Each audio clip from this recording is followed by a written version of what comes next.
మీ అందరికీ క్రీస్తు ప్రభు నామమునందు అందరికి కూడా వందనాలు. ఈ రోజున ఆదివారము ప్రభు సంఘం మనం కూడుకున్నాం కనుక దేవుని యొక్క వాక్యం మనం ధ్యానం చేసుకుందాము. ఏబు గ్రంథము 21వ అధ్యాయము 14వ వచనం కానీ చదువుకొని కొన్ని సంగతులు మనం నేర్చుకునే ప్రయత్నం చేద్దాము. ఏబు గ్రంథంలో మనం ఆలోచించినట్లయితే ఏబు గ్రంథము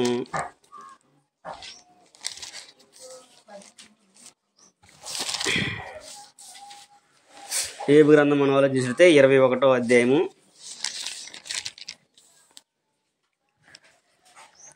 ఇక్కడ మనం ఒకసారి ఆలోచించినట్లయితే ఏబు గ్రంథము 21వ అధ్యాయంలో మనం 14 వచనం కాడి నుంచి కనుక చదువుకున్నట్లయితే వారు ఏమని అంటున్నారో కొన్ని విషయాలు మనం ఆలోచించేద్దాము. ఏబు గ్రంథము 21వ అధ్యాయము 14 వచనం కాడి నుంచి మనం చదువుకున్నాం. వారు నీ మార్గమును గుర్చిన జ్ఞానము మాకు అక్కరలేదు, నీవు మమ్మల్ని విడిచిపోమ్మని దేవునితో చెప్పుదురు. మేము ఆయనను సేవించుటకు సర్వశక్తుడకు వాడు ఎవడు? మేము ఆయన గూర్చి ప్రార్థన చేయడం చేత మాకేమీ లాభము కలుగును అని వారు చెప్పుదురు. వారి క్షేమము వారి చేతిలో లేదు.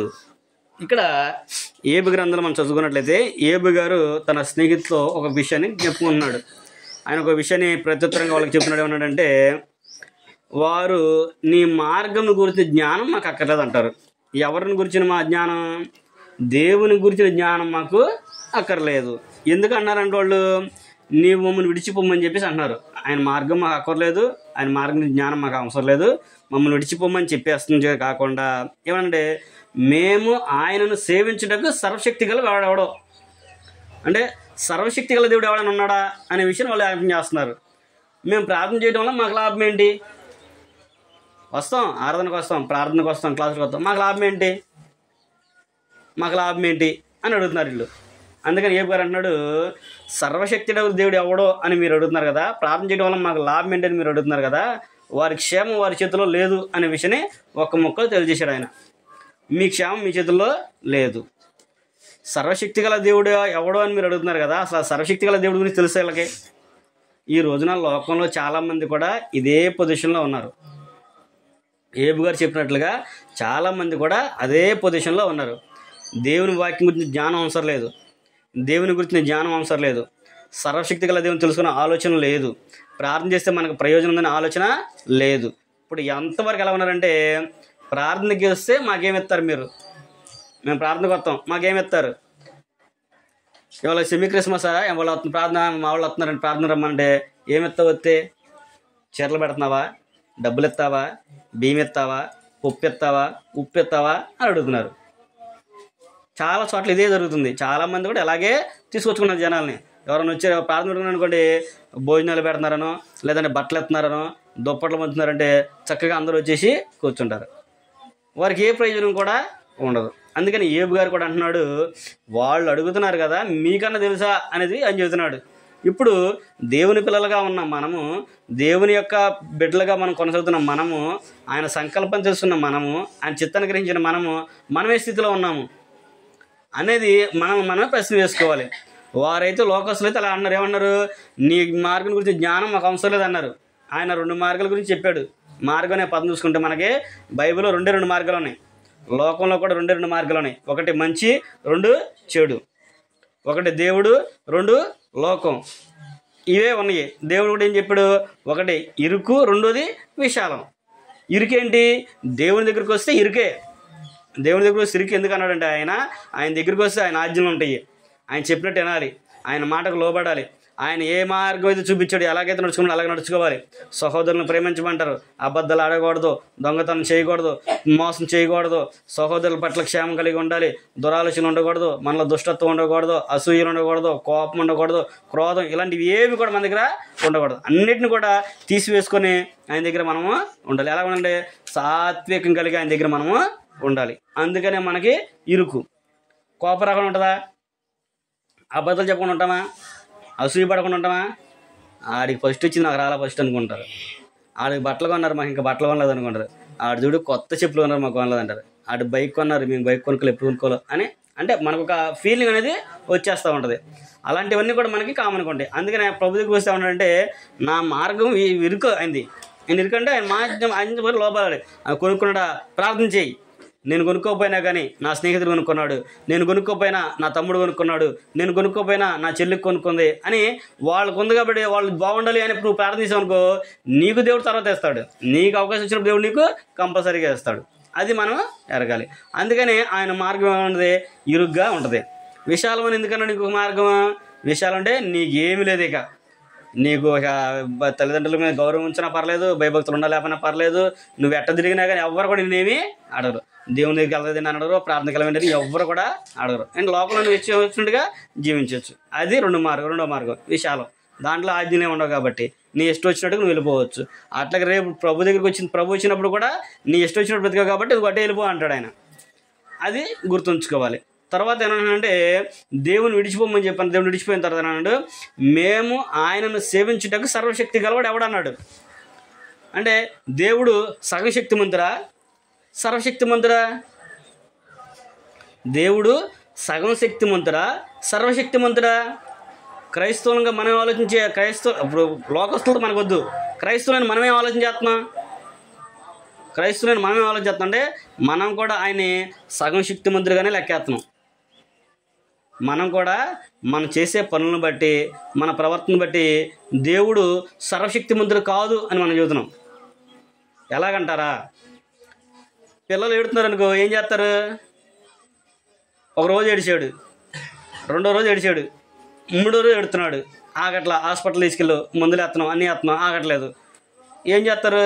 పక్కన అంటారు, వాళ్ళ చెట్టు దగ్గర సాయిబు ఉన్నట్టు తీసుకెళ్ళమ్మా అంటారు. వాళ్ళ నాయన దగ్గర ఆంజనేయ నేర్పితే ఊరు తగ్గిపోద్ది అంటారు. కడతారా, కట్టట్లేదా?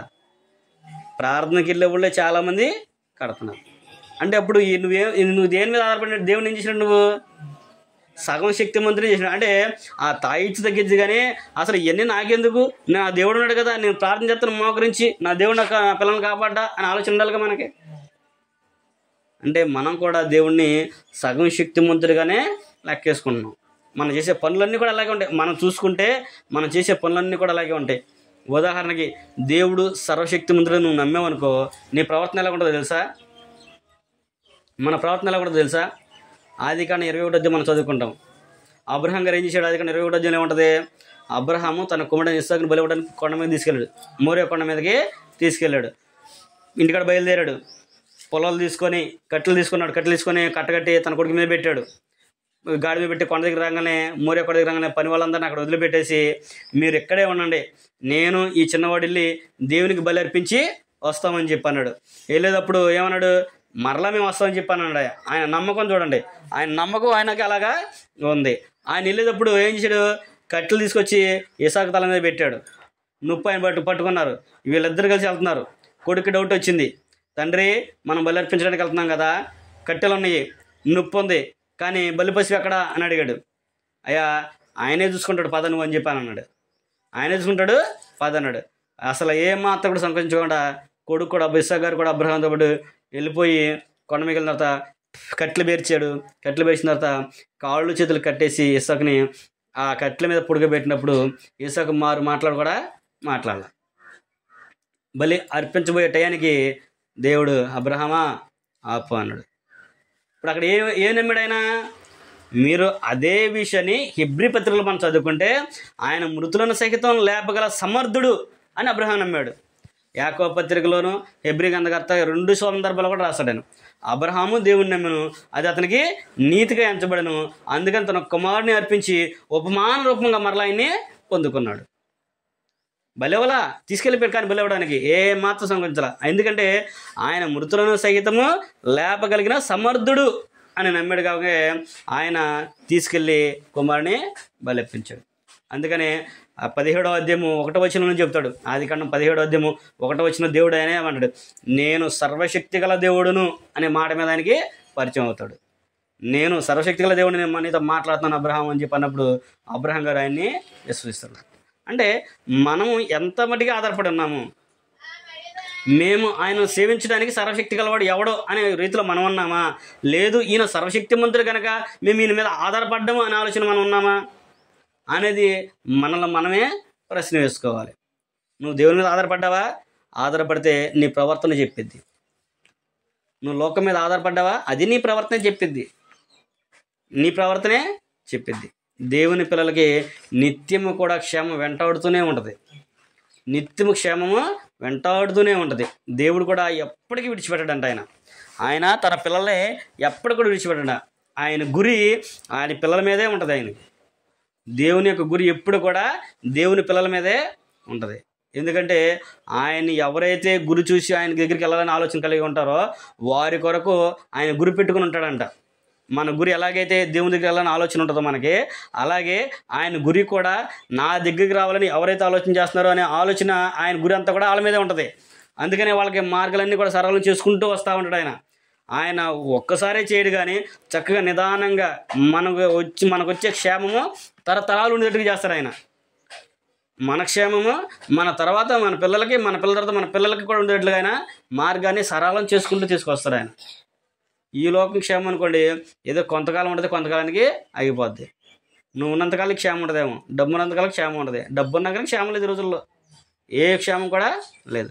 అందుకని మనం కూడా సర్వశక్తి గల దేవుని మీద మనం ఆధారపడ్డామనే ఆలోచన మనకే కలిగి ఉండాలి. దేవా, నేను నీ మీదే ఆధారపడ్డాను, నిన్నే నమ్ముకున్నాను, నీ ఇష్టం నీ చిత్తం మా పట్ల నువ్వు జరిగించాల్సింది ఏదైతుందో దాన్ని నువ్వు జరిగించిన ఆయన అనే ఆలోచన విధానాన్ని మనము కలిగి ఉండాలి. ఎప్పుడైతే మనం అలాగా దేవుని మీద మన భారాన్ని పెట్టుకుంటామో అప్పుడు మన భారాన్ని ఆయన మోస్తాడు. అలాగా మనము నమ్మేవారు ఉండాలి. ఈ 2-3 ఏంటంటే ఆయనకి ప్రార్థన చేయడం వల్ల మాకు లాభం ఏంటి అని అన్నాడు. ప్రార్థన చేస్తే లాభం లేదా? ప్రార్థన చేస్తే లాభం లేదా? ప్రార్థన చేస్తే బోల్డని లాభాలు ఉన్నాయి. స్తుతి స్థితిని మారిస్తే ప్రార్థన పరిస్థితులను మారుస్తుంది. అర్థమైందా?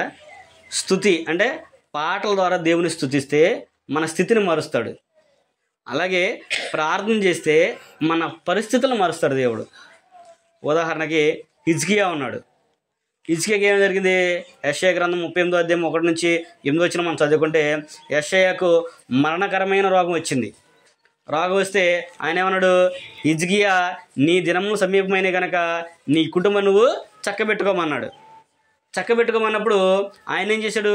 దేవుని సన్నిధిలోనికి వెళ్ళి ఆయన మంచం మీద ఉండి గోడ తట్టు తన మొహాన్ని తిప్పుకొని, దేవా, నేను నీ ఎదుట యథార్థత కలిగి ఎలా జీవించానో నీకు తెలుసు, నా ప్రవర్తన ఎలాంటిదో నీకు తెలుసు అని చెప్పేసి ఆయన ప్రార్థించాడు. ఆయన ముఖము గోడ తట్టు తిప్పుకొని, యెషయా గ్రంథము 38వ అధ్యాయం ఉంటుంది, ఆయన అటు తిప్పుకొని ఆయన ప్రార్థించినప్పుడు దేవుడు ఏమన్నాడు? ఆయన మరణాలకించి నీకు 15 సంవత్సరాల ఆయుష్ నేను నీకు ఇస్తున్నాను అన్నాడు. ఇచ్చాడా లేదా?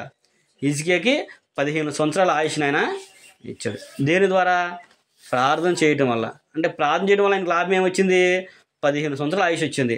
అదే ప్రార్థన చేయకోకుండా నీకు మరణమైంది కాబట్టి, నీకు మరణకాలం సమీపమైంది కాబట్టి నువ్వు ఇల్లు చక్కబెట్టుకోమని కానీ నీకు కంగారు పడిపోయి ఏడ్చుకుంటా, అమ్మ ఇంకేమన్నా చచ్చిపోతానంటని చెప్పని బాధపడుతూ ఉంటే ఏమన్నా దక్కేదా? అది ప్రార్థన చేసుకోవడం వలన ఆయనకి ఆయుష్ని ఆయన ఇచ్చాడు. రెండోది అన్న ఉంది. సమూయేలు మొదటి గ్రంథం మనం చదువుకుంటూ ఉంటాము. సమూయేలు మొదటి గ్రంథం మనం చదువుకుంటే అన్న ఏం చేసింది? పిల్లల కొరకు దేవునికి ప్రార్థన చేసుకుంది. ప్రార్థన చేసుకొని, అయ్యా, నువ్వు నాకు ఒక్క కుమారుని ఇచ్చి నాకు ఈ నింద తీసేయి, అంటే గొడ్రాలని నింద నువ్వు నాకు తీసావు అనుకో, ఆ కుమారుని కూడా మరలా నీకే అప్పగిస్తానంది. నీ సేవకే నీ సన్నిధికి నేను అప్పగిస్తానని ప్రార్థన చేసుకుంది. కరెక్ట్గా సంవత్సరానికి దేవుడు ఆమెకి కుమారుడు ఇచ్చాడు. ఆమె చెప్పుకున్న మాట ప్రకారమే పిల్లవాడు పాలు మానేంత వరకు ఆయన దగ్గరికి రాలేదు. పాలు మానేడు తీసుకొచ్చి యెహోవాకు సమర్పుడు. యెహోవాకు అర్పితమనగానే ఆ బాలుడు అక్కడే దేవునికి మొరొక్కాడు. తర్వాత ఆమెకి ఇంకా 7 కుమారులు ఆమెకి దేవుడు ఇచ్చాడు. ఒక కుమారుడు ఆమె ఇచ్చినందుకు దేవుడు నాకు ఒక కుమారుడు ఇస్తే చాలయ్యా అని అనుకుందామా, ఆ కుమారుడు నీకే అప్పగిస్తానని చెప్పింది. శుభ్రంగా ఒక లేక ఒక గొడుగుని ఇచ్చాడు దేవుడు. ఇచ్చిన తర్వాత 5 సంవత్సరాలు ఆమె పెంచుకుని పాలు వేడిచే వరకు పెంచుకొని తీసుకెళ్ళి దేవుని సన్నిధిలో వదిలేసి వచ్చేసింది. దేవుడు అడిగే నాకు అన్నది చేశాడు, ఇంకా నాకెందుకు, దేవుడికి ఇస్తాను కాబట్టి దేవుంది దేవునికే, నాకు వద్దిక అని చెప్పేసి తీసుకెళ్ళి ఆమె దేవునికి ఇచ్చేసింది. చక్కగా దేవుడు మరలా ఆమెకి 7 కుమారుల సంతానాన్ని ఇచ్చాడు. అంటే మనం ప్రార్థన చేసి ఏదైతే పొందుకుంటామో, ఏదైతే మనం అడుగుతామో దేవుడు దాన్ని మనకి దయచేస్తాడు. ఆ నమ్మకం మనకు ఉండాలి. వీళ్ళు అడిగినట్లుగా ఏబు గ్రంథంలో ఏబు గారు అన్నాడు చూసావా, ప్రార్థన చేయడం వల్ల మాకు లాభం ఏంటి అని అడిగారు అన్నది చూసారా. అలాగే మనము అనకూడదు. ప్రార్థనకి వెళ్తే మాకు ప్రయోజనం ఏంటి అని ఎప్పుడు కూడా మనము అనకూడదు. ప్రార్థనకి వెళ్తే మనకు చాలా మేలు ఉంది. మనకి క్షేమం ఉంది, మనకి లాభం ఉంది అనే ఆలోచన ప్రతి వ్యక్తి కూడా కలిగి ఉండాలి. ప్రార్థన చేయడం వలన మనకే ప్రయోజనం, ప్రార్థన చేయడం వలన మనకి క్షేమం ఉంది అనేది ప్రతి వ్యక్తి కూడా గ్రహించాలి అనే విషయాన్ని దేవుని యొక్క వాక్యం మనకి జ్ఞాపకం చేస్తుంది. కనుక ప్రార్థన మన పరిస్థితుల్ని మారుస్తుంది. అందుకని ఎల్లప్పుడూ కూడా ప్రార్థన చేసేవారిగా ఉండాలి. నువ్వు ప్రార్థన చేయకుండా, దేవుని మీద నువ్వు ఆధారపడుకోకుండా నువ్వు ఏ పని చేసినా కానీ నీ క్షేమం నీకు లేదు. ఇక్కడ వీళ్ళు ఎలాగైతే అడిగారో, భక్తిహీనుల గురించి యోబు గారు ఎలాగైతే చెప్పాడో, సర్వశక్తి గల దేవుడు ఎవడో అని చెప్పేసి వాళ్ళు అడుగుతున్నారు. అలాగే ప్రార్థన చేస్తే మాకు లాభం ఏంటి అని అడుగుతున్నారు. వీళ్ళు అడిగినట్లుగానే లోకంలో చాలామంది కూడా అడుగుతూ ఉంటారు. ఉదాహరణకు మనం చూసుకుంటే హిజ్కియా యొక్క ఆయుష్ని మనం చూసాము. రెండోది హన్నాకి దేవుడు కుమారులు ఇచ్చని చూసాము. మూడోది మనం ఆలోచించినట్లయితే జ్ఞాని అయిన సొలొమోను గారు ఉన్నాడు. మనకి సొలొమోను గారికి కూడా దేవుడు ప్రత్యక్షమవుతాడు. రాజుల మొదటి గ్రంథం 5వ అధ్యాయం 3వ అధ్యాయం మనం చదువుకుంటే ఆయన ప్రత్యక్షమయ్యి దేవుడు నీకేం కావాలో కోరుకో అని చెప్పేసి అన్నాడు. కోరుకున్న తర్వాత ఆయన నిద్రలోనే ప్రార్థన చేస్తుంది. దర్శనం కల్లోనే ప్రార్థన చేసుకుంటున్నాడు. పడుకొని ఆయన ప్రార్థన చేసుకుంటూ, దేవా నువ్వు ఇచ్చిన వాటి ప్రకారంగా నాకు జ్ఞానాన్ని దయచేయి, నీ ప్రజలను ఎంతమంది నడిపించడానికి నాకు జ్ఞానం కాబట్టి జ్ఞానం దయచేయమని చెప్పేసి కోరుకుని ఆయన దేవునికి ప్రార్థించినట్లుగా మనము చూడగలము.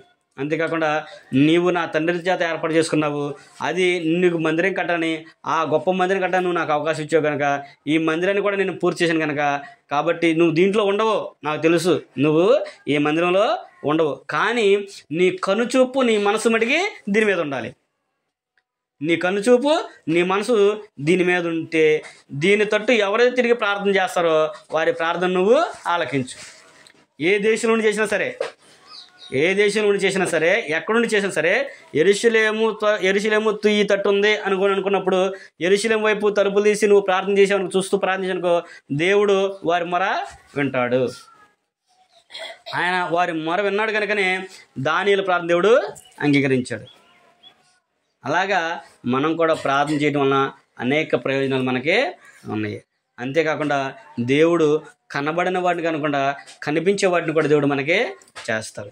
ఏంటి మనకు కనిపించే వాటిని మనం చూసినట్లయితే కీర్తన గ్రంథంలో మనం చదువుకున్నట్లయితే కీర్తన గ్రంథము 128వ అధ్యాయం మనం చూసినట్లయితే అక్కడ కూడా దేవుడు మన క్షేమాన్ని, అంటే ప్రార్థన చేయడం వలన మన క్షేమాన్ని, మనకి సహాయాన్ని దేవుడు ఇస్తున్నాడు అనే విషయాన్ని అక్కడ ఆయన మనకి తెలియపరుస్తున్నాడు.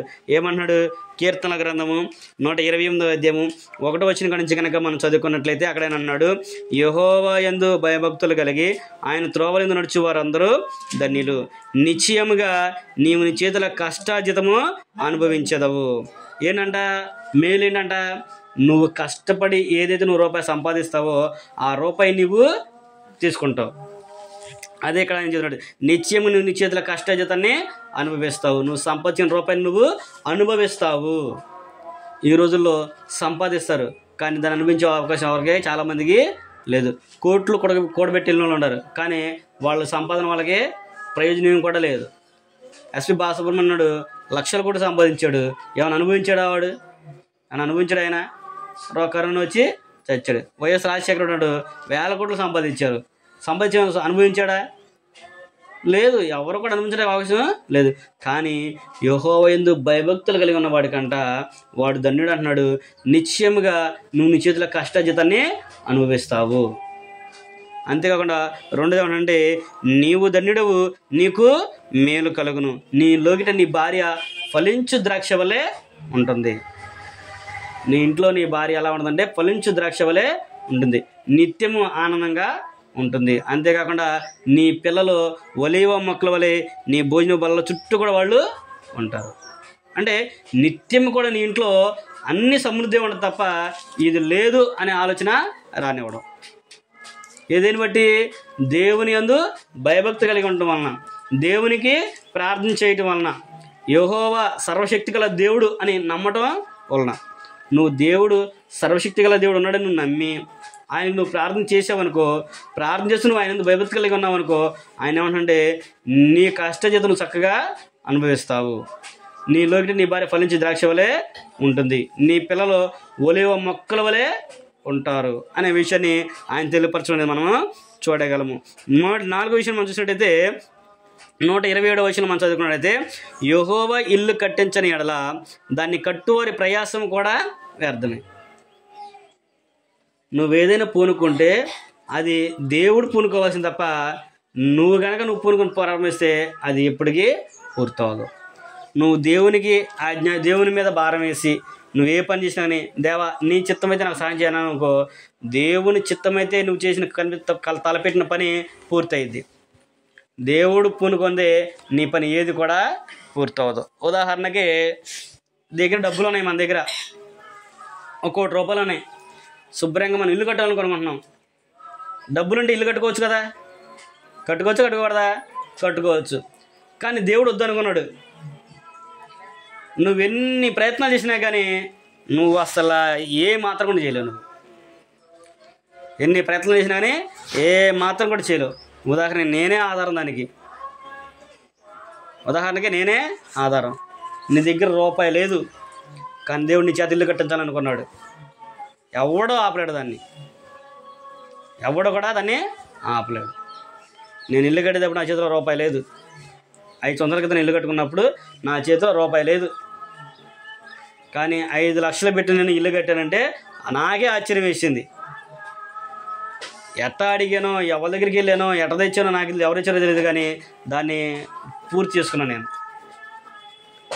అప్పులు చక్క నిదానంగా తీర్చుకుంటానే ఉన్నాను. అప్పులు చక్క నిదానంగా ఆడందరికీ అవుతూనే ఉన్నాయి, తిరుగుతూనే ఉన్నాను. రూపాయలు లేకుండా నేను ప్రారంభించి. అంటే దేవుడు పూనుకుందే దేవుడు కట్టించాలనుకోకపోతే దేన్ని కూడా మనము చేయలేము. దేవుడు ఇవ్వాలి అనుకుంటే ఎంతమంది ఎన్ని చేతులు పెట్టినా కానీ ఏమాత్రం కూడా ఆగదు. అది మనం గుర్తుపెట్టుకోవాలి. ఎందుకంటే మనం ఎప్పుడు కూడా దేవుని మీద ఆధారపడ్డాము అనే ఆలోచన మనకున్ననుకోండి, దేవా నీ చిత్తమైతే మాకు దీన్ని సహాయం చేయి అనే ఆలోచన నువ్వు కలిగిననుకో, కంపల్సరీగా దేవుడు మనకి సహాయాన్ని ఇస్తాడు. దేవుడు మన ప్రార్థన ఆలకిస్తాడు, మన మొరని అంగీకరిస్తాడు. అందుకని అంటున్నాడు, యెహోవా ఇల్లు కట్టించని యెడల దాన్ని కట్టువారి ప్రయాస వ్యర్థమే. అది కట్టేవాడు కూడా దాన్ని ఇచ్చేయలేడు అనే విషయం తెలియజేస్తున్నాడు. రెండో విషయం ఆలోచించినట్లయితే, యెహోవా పట్టణమును కాపాడని యెడల దాన్ని కావలి కాయి ఉండేవాడు మేలుకొని ఉంటే కూడా వ్యర్థమే. అంటే యెహోవా పట్టణాన్ని కాపాడకపోతే కాపలా కాసే వాళ్ళకు కూడా ప్రయోజనం కూడా లేదు. ఉదాహరణకి పేతురు గారిని, యోహాను గారిని చెరసాలలో వేశారు. అపోస్తుల కార్యాలు మనం చూస్తే తీసుకెళ్ళి యేసుక్రీస్తు నామమును మీరు ప్రకటన చేయకూడదు, ఈ నాడు మీరు ప్రకటన చేస్తే మిమ్మల్ని చంపేస్తామని చెప్పేసి అని తీసుకెళ్ళి చెరసాల్లో వేశారు. చెరసాల్లో వేసి ఎంతమంది, చాలామంది సైనికులు ఉన్నారు, సంఖ్యలతో బిగించి ఉన్నాయి. వాళ్ళందరూ కూడా సంఖ్యల మధ్యలో వాళ్ళు ఉన్నారు. పేతురు, యోహాను గారు వాళ్ళ మధ్యలో ఉన్నారు. చుట్టూ కూడా సైనికులు ఉన్నారు, కాపలా ఉన్నాయి, గేట్లు తాళాలు వేసి అన్నీ వేసి వాళ్ళు ఉంటే సంఘం అయితే అత్యాశక్తి వరకు ప్రార్థన చేస్తుంది. వీళ్ళైతే శుభ్రంగా యోహాను, పేతురు శుభ్రంగా చెరసాలు చక్కగా హాయిగా పడుకున్నారు ఖైదీల మధ్యలో. దేవుడు వారిని తట్టి లేపి దేవునితో తీసుకుని ఆయన్ని వచ్చేసింది. చెరసాల ఆపల, ఖైదీల ఆపల, మరి అంతమంది ఉన్నారు, ఎవరు కూడా వాళ్ళని ఆపలేదు. సైలెంట్గా పేతురు గారిని తీసుకెళ్ళి ఊరు బయట తీసుకొచ్చి విడిచిపెట్టు. పేతురు గారు, యోహాను గారు, పౌలు గారికి కూడా అలాగే జరిగింది. అంటే దేవుడు మనల్ని కాపాడనుకుంటే ఎంతమంది ఎన్ని ఆపదలు మనం ఇరికించినా కానీ, ఎంతమంది ఎన్ని బాధలు పెట్టినా కానీ అవి మనల్ని ఏమి కూడా చేయలేవు అని నువ్వు ఎప్పుడు అనుకుంటావంటే, నేను సర్వశక్తి గల దేవుని యొక్క పిల్లను, కుమార్తెను అనే నమ్మకం నీకున్నప్పుడు. నేను ఎవరిని అనుకుంటున్నారు, నేనేమన్నా పలానా కూతురిని, పలానా భార్యని, ఇది లోక సంబంధంగా. అసలు నేను ఎవరో తెలుసా? సర్వశక్తి గల దేవుని యొక్క కుమార్తెను, ఆయన కుమారుడిని నేను, నాకేంటి అనే ఆలోచన నువ్వు ధైర్యంగా నువ్వు కలిగి ఉన్నావు అనుకో, నాకేం బాధ లేదు, నాకు కావాల్సిన ఆయనే చూసుకుంటాడు, ఆయన చెప్పిన పని మటుకు నేను చేస్తానని ఆలోచన మనం ఎప్పుడైతే కలిగి ఉంటామో అప్పుడు దేవుడు నిజంగా మన పక్షాన్ని నిలబడి మనకి సహాయం చేస్తాడు. ఎవరైనా మనకి ఆపద చూస్తే దేవుడు వాడినే ఇచ్చేస్తాడు. అది దేవుని యొక్క పని. దేవుడు మన పట్ల ఎప్పుడు కూడా మన మీద తన శ్రద్ధను చూపిస్తూనే ఉన్నాడు అనే విషయాన్ని ఇక్కడ కీర్తనకారులు కూడా మనకి తెలియజేయడం మనం చూడగలం. మీరు వేకువని లేచి చాలా రాత్రి అయిన తర్వాత పండుకొనుచు కష్టార్జితమైన ఆహారం తినుచుంటే వ్యర్థమే. ఏంటంట, వారు వేకువని లేచి చాలా రాత్రి అయిన తర్వాత పండుకొనుచు కష్టార్జితమైన ఆహారం తినుచుండట కూడా వ్యర్థమే. అంటే నువ్వు పొద్దున్నే లేచి పొద్దుగూకులు కష్టపడి వచ్చి వండుకొని తినడం కూడా వ్యర్థమే. నువ్వు పొద్దుగూకులు కష్టపడుతున్నావు, పని చేసుకుంటున్నావు, దేని కొరకు? భోజనం కొరకు, తిండి కొరకు. ఇక్కడ నువ్వు పొద్దు వేకుని లేచి చాలా రాత్రి తర్వాత వచ్చి నువ్వు కష్టపడిన దాన్ని తింటున్నావు కదా, అది కూడా వ్యర్థమే. కానీ ఏంటంట? కానీ తన ప్రియులు నిద్రించుచుండగా ఆయన వారికి ఇస్తున్నాడు అంటాడు. అంటే తన పిల్లలు నిద్రించుండగా ఆయన వారికి ఇస్తున్నాడు. అంటే వచ్చి నిద్రపోతున్నారన్నా తన పిల్లలు? నిద్రపోవడం అంటే నిద్రపోవడం కాదు, వాళ్ళు మెలకువగా ఉండి దేవుణ్ణి మనం సేవించే వారికి మనము ఉన్నాము. నువ్వు దేవుని పని వచ్చి నిన్ను ఖాళీ కడుతూ ఏ రోజు కూడా దేవుడు పడుకోబెట్టడు. నువ్వు దేవుని నమ్మేవా, నిన్ను ఏ రోజు కూడా ఖాళీ కడుపుతూ నిన్ను పడుకోబెట్టడు. మేము ఇన్ని సంవత్సరాలు, సుమారుగా 14 సంవత్సరాల నుంచి నేను దేవుడిని నమ్మి తిరుగుతూ ఉన్నాను. ఏ రోజు కూడా నాకు లేక అన్నంతన రోజు అయితే లేదు. ఒకవేళ నాకు తినబుద్ధిగా తినకపోవడం, లేదా ఏదైనా పరిస్థితి బాగా తినకపోవడం తప్ప నాకు ఇంట్లో తినడానికి లేదని తినకుండా రోజు ఏ రోజు కూడా లేదు. ఈ రోజు వరకు కూడా ఎన్ని కష్టాలు వచ్చింది. కరోనాలో కూడా 3 పూట చక్కగా సమృద్ధిగా తిన్నాం మేము. అంతగా దేవుడు మనల్ని పోషించాడు. అంటే తన ప్రియులు నిద్రించుండగా ఆయనకి వారికి ఇస్తున్నాడంటే ఆయన నమ్ముకొని ఉన్నారు కనుక ఆయన ఎప్పుడు కూడా ఆయనవి విడిచిపెట్టడు. ఏ లోటు కూడా వాళ్ళకి రానివ్వడు. ఉదాహరణకి మీరు చూసుకున్నట్టయితే ఇశ్రాయేలీయులు 40 సంవత్సరాలు అరణ్య ప్రయాణం చేశారు. 40 సంవత్సరాల అరణ్య ప్రయాణంలో వారు దేవుడిని ఏమన్నా వాళ్ళని పని చేసుకున్నారా? పని చేసిరా? వాళ్ళు అసలు పంటలను పండించారా? 40 సంవత్సరాలు అంటే మాటలు కాదు కదా. అసలు 1 సంవత్సరం పంట పండిపోతేనే నా ఇబ్బంది అయిపోతుంది ఈ రోజుల్లో. మరి 40 సంవత్సరాలు వాళ్ళు అరణ్యంలో పనిచేసినప్పుడు వారు పంట పండించలేదు, కానీ దేవుడు వారికి సమృద్ధినిచ్చాడు. వారికి కడుపు నిండా భోజనం పెట్టాడు. 3 పూటల భోజనం పెట్టి వాళ్ళ తాగడానికి నీళ్లు, ఆహారం, ఆకాశం నుంచి మన్నాను కురిపించాడు. వాళ్ళు పూరీలు కన్నా పూలు అడిగాడు. మాంసం అపేక్ష కలిగినప్పుడు మాంసాన్ని కూడా ఆయన వాళ్ళకి ఇచ్చాడు. అంటే 40 సంవత్సరాలు పని చేయకపోయినా కానీ దేవుడు వారిని సమృద్ధిగా పోషించాడు. అది తన పిల్లలు నిద్రించుండగా ఆయన ఇస్తానంటే అది దేవుని యొక్క ఆజ్ఞలకు లోబడి దేవుని పని నిమిత్తమో, దేవుని సేవ నిమిత్తమో, లేకపోతే దేవుని యొక్క ఆజ్ఞకు లోబడి నువ్వు పని చేసుకోలేదనుకో ఆయన నీకు ఏ రోజు కూడా లోటేవాడు. అది మనం నమ్మేవారిగా, దాన్ని అనుసరించేవారిగా మనము ఉండాలి. 3వ మనం 5వ మనం చదువుకున్నది, కుమారులు యెహోవా అనుగ్రహించు శ్వాసము, గర్భఫలము ఆయన ఇచ్చు బహుమానమే. కుమారుల్ని దేవుడు అనుగ్రహిస్తాడు, బహుమానాలను ఇస్తాడు. ఆయన తన ప్రియులకు ఆయన క్షేమాన్ని అనుగ్రహిస్తాడు. కుమారులు యెహోవా అనుగ్రహించు శ్వాసము, గర్భఫలము ఆయన ఇచ్చు బహుమానమే అనే విషయం చెబుతూ, యవ్వన కాలం ముందు పుట్టిన కుమారులు బలవంతుని చేతిలో బాణములు వంటి వారు తన అంబుల పొదలు నింపుకున్న వారు ధన్యుడు. అట్టివాడు సిగ్గుపడక గుమ్మములో తన విరోధులతో వాదించుదురు అనే విషయాన్ని కూడా జ్ఞాపకం చేస్తూ ఉన్నాడు. అంటే యవ్వన కాలం పుట్టిన పిల్లలు అంటే యవ్వనంలో పెళ్లిసుకున్న మనకు పుట్టిన పిల్లలు కాదండి. యవ్వన ప్రాయంలో 18 సంవత్సరాలకి పెళ్లి చేసుకుంటే పుట్టిన పిల్లలు అనేది, యవ్వన ప్రాయంలో చేసుకునే పుట్టిన పిల్లలు అనేది అర్థం కాదు. అక్కడ యవ్వన ప్రాయంలో పుట్టిన పిల్లలు అంటే దేవునికి యవ్వన కాలంలోనే దేవుని కడుపు మోసేవాళ్ళు అనమాట. నీకు మంచి చెడు వివరించి జ్ఞానం రాగానే నాకు దేవుడు ఉన్నాడు, సర్వశక్తి గల దేవుడు నాకు ఉన్నాడు, ఆయన సర్వశక్తిమంతుడు, ఆయన నమ్ముకుంటే మనకి ఏ బాధ ఉండదు, అసలు మన భూమి మీదకి వచ్చింది ఆయన కొరకే, ఆయన కానీ పని కనుక మనం చేస్తే మనకి ఏ ఇబ్బంది ఉండదు, రేపటి రోజున దేవుడు నాకు క్షేమాన్ని అనుగ్రహించాలనే ఆలోచన కలిగి ఉండి దేవునిలోనికి వచ్చి ఆయన పక్షాన్ని నిలబడి సువార్త పనిలో బలంగా వాడబడతాడో వాడి గురించి చెప్పాడు. యవ్వన పని పుట్టిన పిల్లలు బలవంతుని చేతిలో బాణములు వంటి వారు అనేది అందుకనే చెప్పింది. యవ్వన ప్రాయం ఎలా ఉంటుందంటే ఏదైనా చేయగలము, ఏదైనా సాధిస్తాం అనే ఆలోచన ధైర్యం మనకే ఉంటుంది. ఏ పని చెప్పినా కానీ ఇప్పుడు యవ్వన ప్రాయం కాబట్టి 50 కేజీలు లేపమంటే తేజ లేపడానికి ఏం మాత్రం కడ్డు. అదే నన్ను లేపమంటే నేను కొద్దిగా ఆలోచన చేస్తూ ఉంటా. అదే కొద్దిగా పెద్దవాళ్ళని లేపమంటే అబ్బో మేము లేపలేమంటారు. అంటే వయసు పెరిగే కొద్దిన బరువు చేయలేము. అది యవ్వన పుట్టిన పిల్లలు బలవంతుని చేతులు బాణాలు వంటి వారంటే అపవాదులు దించడానికి వాడు సామర్థ్యాన్ని సంపాదిస్తాడు. యవ్వన ప్రాయంలోనే ఎంత దూరమైనా వెళ్ళగలడు, ఎంత పనైనా చేయగలడు. ఇప్పుడు సుమారుగా మేము ఆంధ్ర తెలంగాణలో బండ్లు వేసుకొని కార్లు వేసుకొని తిరుగుతున్నామంటే ముసలిళ్ళు తిరుగుతారా? వయసు అయిపోయిన తర్వాత తిరుగుతామా? తిరగలేము. ఇప్పుడు యవ్వన పిల్లలు ఉన్నాం కాబట్టి మేము తిరుగుతున్నాము. అనేకులకు మాదిరికరంగా ఉంటూ అనేకులు ప్రోత్సహించే విషయాలు మేము కూడా పని చేస్తున్నాం. అంటే బలవంతు చేతులు పుట్టిన బలవంతులు, యవ్వన కాలం పుట్టిన పిల్లలు బలవంతులు అంటే దేవుని పనిలో వాడబడేవాడు. అంటే యవ్వన పిల్లలని దేవుని కాడే మోసేవాడు. అందుకని విలాప వాక్యం అన్నాడు కదా, యవ్వన కాలంలో నీ కాడి మోయటం నరునికి మేలు. యవ్వన కాలంలో దేవుని కాడి మోయటం అంటే సువార్తను మోయటం నరునికి మేలు అనేది దేవుని యొక్క వాక్యం కూడా మనకి సెలవిస్తూ ఉంది. కనుక మనము యెహోవా ఎవడు అనే స్థితులను వెళ్ళకోకుండా, సర్వశక్తి గల దేవుడు ఎవడు అనే స్థితులను మనం వెళ్ళకోకుండా, ప్రార్థన చేసి మాకు లాభం ఏంటి అని అడిగే స్థితిలో మనం వండుకోకుండా ఉంటే దేవుడు మనకి సమస్తాన్ని కలుగజేస్తాడు. మనము సర్వశక్తి గల దేవుని పిల్లలము మేము అనేది మనం కలిగి ఉండి, ఎల్లప్పుడూ కూడా మేము ఆరాధించడానికి ఆయన పాత్రుడు అని ఎరిగి మనం ఎల్లప్పుడూ కూడా దేవుని సన్నిధిలో మోకరించి ప్రార్థన చేసినప్పుడు దేవుడు మన క్షేమాన్ని మన చేతుల్లోనే ఉంచుతాడు, మనకు సర్వసమృద్ధిని అనుగ్రహిస్తాడు. నీ క్షేమాన్ని నీ చేతుల్లోనే ఉంది. నువ్వు సర్వశక్తి గల దేవుడు, నువ్వు నమ్మావా, నువ్వు క్షేమాన్ని అనుగ్రహిస్తాడు. ఆయనే నా పోషకుడు, నువ్వు నమ్మేవా, నిన్ను పోషిస్తాడు. దేవా నాకు సహాయం చేయమని ప్రార్థన చేసావనుకో, ప్రార్థన ద్వారా నీ పరిస్థితిని దేవుడు మారుస్తాడు. ప్రార్థనే మన పరిస్థితిని మార్చేది. ప్రార్థన లేనిదే ఏది కూడా లేదు. అందుకని ఒక పాట కూడా ఉంటుంది కదా, ప్రార్థన వలనే పయనము ప్రార్థనే ఆయుష్యం అని పాట కూడా పాడతారు కదా వాళ్ళు. అంటే ప్రార్థనలోనే అంత శక్తిని దేవుడు నిర్వహించాడు. ప్రార్థన అంటే మనము దేవునికి మన విన్నపాలను తెలియపరచడం.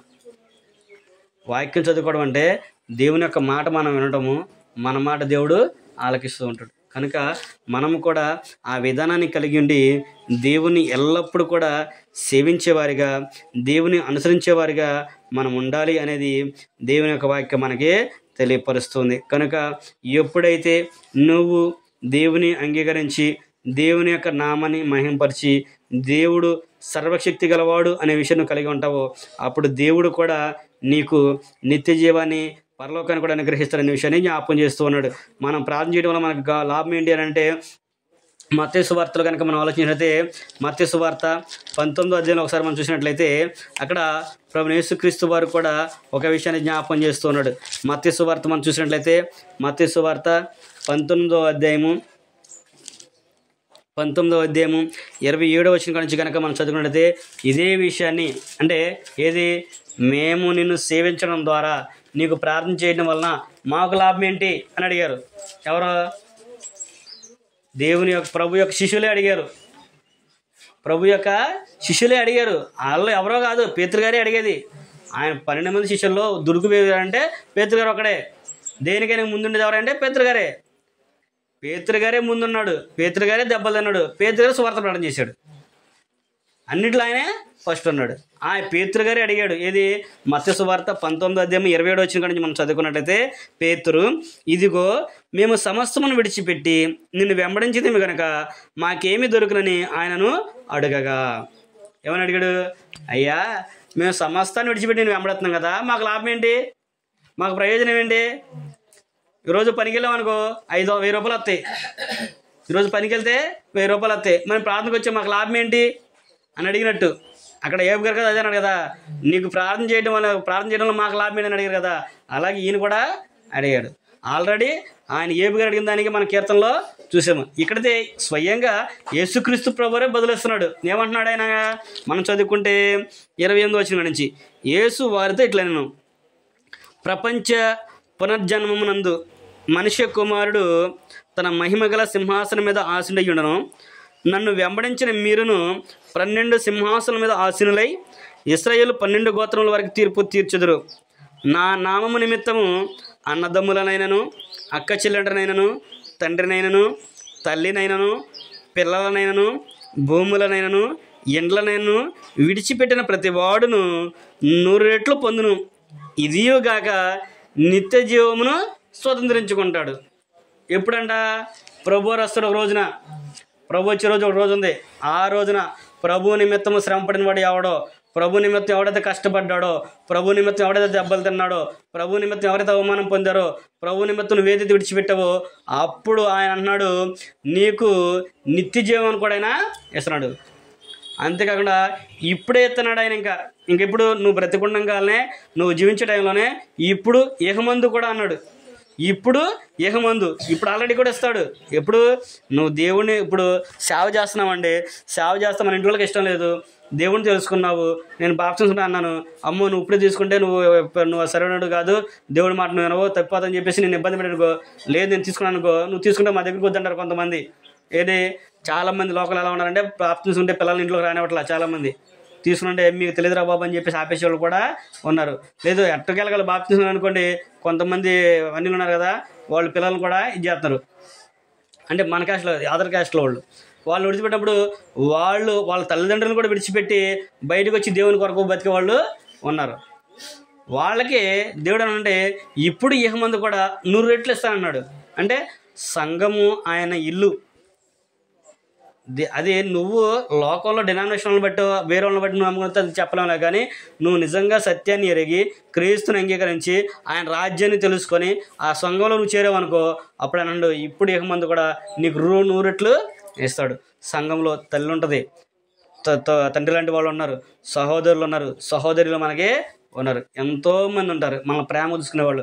మనం ఒకరిని కాదు ఒకరు చూసుకుంటే చాలామంది ప్రేమగా ఆప్యాయత పలికించేవాళ్ళు చాలామంది ఉంటారు. అసలు మన వాళ్ళని గుర్తానికుండా చేసేవాళ్ళు లోకంలో చాలామంది ఉన్నారు. అంటే ప్రభు సంఘంలో అంత గొప్ప ధన్యతను దేవుడు అనుగ్రహించాడు. పేతురు గారికి కూడా దేవుడు అదే చెబుతున్నాడు, ఇప్పుడు ఇహమందు కూడా 100 రెట్లు నీకు ఇస్తాను. అంతేకాకుండా ప్రభు వచ్చినప్పుడు అపోస్తలులందరూ కూడా 12 సింహాసనం మీద వాళ్ళు ఆశీనులై ఉంటారు.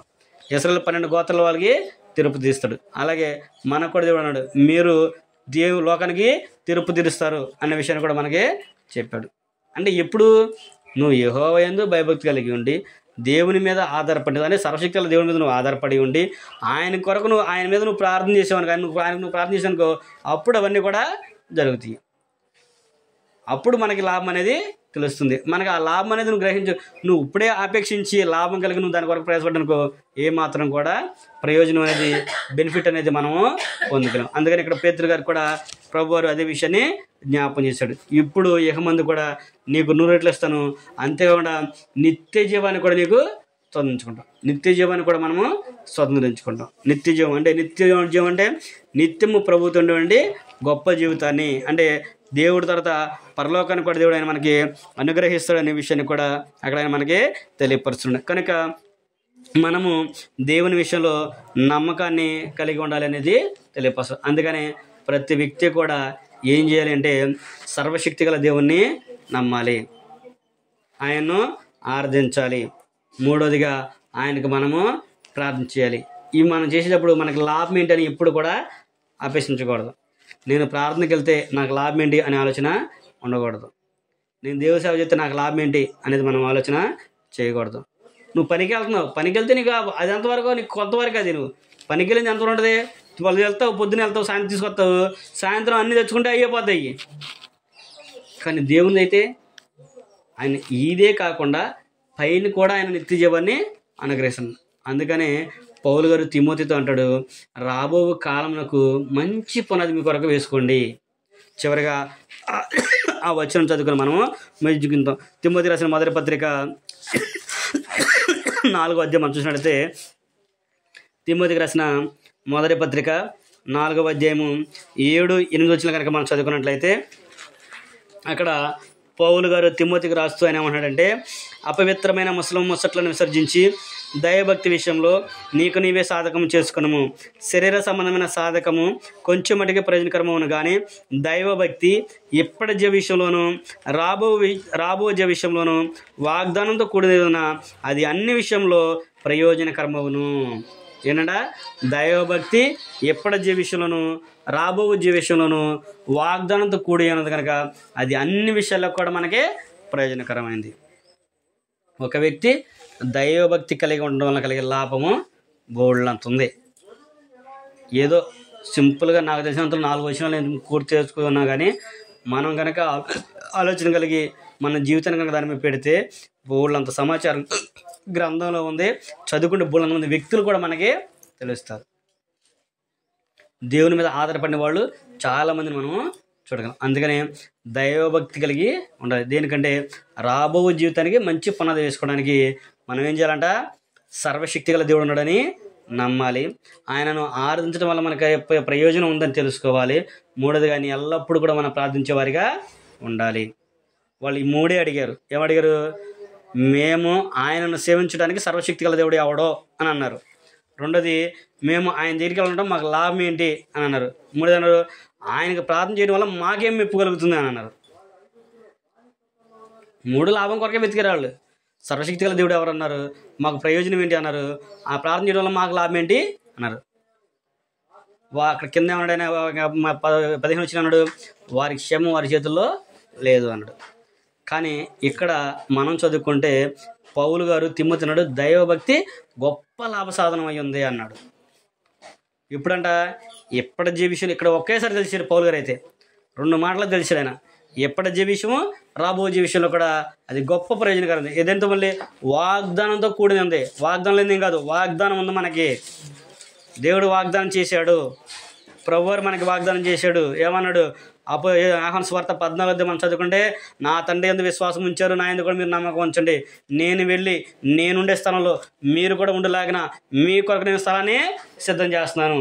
నేను మరలా వస్తాను, వచ్చి నేనుండే స్థలంలోనికి మిమ్మల్ని కూడా నేను తీసుకుని వెళ్తాను అన్నాడు. ఆయన వస్తాడు, వచ్చి మరలా ఆయన యందు భయభక్తి కలిగి ఉండి, ఆయన చెప్పిన మాట ప్రకారంగా జీవిస్తూ, ఆయన ఏర్పడిన సంఘంలో ఉండి, ఆయన రాజ్యం వ్యాప్తి సువార్త బలమైన పనులు వాడబడుతూ, నువ్వు తినకపోయినా దరిద్రుడైనా, నువ్వు ఎట్టని రోగం కలిగినోడు అయినా సరే, నిన్ను ఆయన తీసుకెళ్తానికి ఏ మాత్రం కూడా వెనకాడడం. ఈ లోకోళ్ళు అనుకుంటారు, వీడికి తిండి లేదు, వీడు రోగిష్ఠుడు, లేదంటే వీళ్ళ కుటుంబం సరైనది కాదు అనే ఆలోచన వీళ్ళకు ఉంటుందాం. కానీ దేవుడు అట్నేమీ లెక్క చేయడు. యథార్థవంతులైన ఎప్పుడు కూడా విడిచిపెట్టడు. రోగం ఉన్నంత మాత్రం ఆయన మనల్ని విడిచిపెట్టడు. మనం చదువుకుంటాం కదా లోకాసు వార్త 16వ అధ్యాయంలో, ధనవంతుడు లాజరు ఇద్దరు.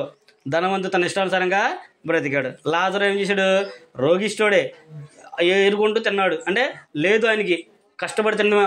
ఉదాహరణ చెప్పాలంటే మన దృష్టిలో ఇలా పని చేసుకుంటూ తినేవాడే, ఉండి లేక తిన్నాడు. కానీ ఆయన యథార్థతను విడిచిపెట్టల, దేవుని భయభక్తులు ఉన్నాడు. వాళ్ళు చావులోనే దేవుడు వ్యత్యాసం చూపించాడు. ధనవంతుడు చనిపోయి పాతి పెట్టబడ్డాడు అన్నాడు, కానీ లాజరు చనిపోగానే దేవదూతలు వచ్చి ఆయన్ని కొనిపోయారు అని చెప్పి అంటాడు. మరణంలోనే వ్యత్యాసాన్ని అక్కడ దేవుడు చూపించేశాడు. అక్కడ అసలు చదువుకుంటే మనకు అర్థమైపోద్ది, అసలు ఎంత క్లారిటీగా ఉంటుందంటే అంత ఇదిగా ఉంటుంది. దేవుడు దేన్ని కూడా లక్ష్య పెట్టాడు, యథార్థవంతులైన లక్ష్య పెడతాడు అనేది అక్కడ మనము తెలిసిపోద్ది. కాబట్టి మనము దేవునికి ప్రార్థన చేయడం వలన మనకి లాభం ఉంది. దైవభక్తి కలిగి ఉండటం వలన గొప్ప లాభం ఉంది. అది మనం కలిగి ఉంటే, ఆ లాభాన్ని మనం పొందుకుంటే, మన కష్టాన్ని మనల్ని తిరిగి చేస్తాడు. మన కుటుంబం నెమ్మది కలిగి ఉంటుంది. మనం ఎల్లప్పుడూ కూడా పచ్చగా ఉంటాము. మనకి పిల్లలు దేవుడు చక్కగా మంచి సంతానాన్ని అనుగ్రహిస్తాడు. అంతేకాకుండా మనము దేవుని భయభక్తి కలిగి ఉండడం వలన నిత్య జీవాన్ని స్వతంత్రించుకుంటాం. కనుక ఆ విషయాల్ని మీరు మనసులో పెట్టుకొని దేవుని భయభక్తి కలిగి ఉండి, దైవభక్తి విషయంలో మిమ్మల్ని మీరే జాగ్రత్త చేసుకోవాలని, దైవభక్తి విషయంలో రాబో జీవితానికి మంచి పునాది మన కొరకు వేసుకోవాలని పౌలు గారు ఎలాగైతే తిమ్మోతితో చెప్పాడో, మనం కూడా దైవభక్తి కలిగి ఉండి రాబో జీవితానికి మంచి పునాదిని ఇప్పుడే మనం వేసుకొని దాని మీద మనం స్థిరపడ్డాం అనుకోండి, దేవుడు మన సహాయాన్ని అనుగ్రహిస్తాడు. కనుక ఆ వాక్యాలు మన హృదయంలో ఫలించాలని కోరుకుంటూ ఈ మాటలతో ముగిస్తున్నాను. ఈ మాటల ద్వారా మిమ్మల్ని హెచ్చరించు, నేను హెచ్చరించుకుంటూ ఈ మాటలతో ముగిస్తున్నాను. మీ అందరికి కూడా వందనాలు.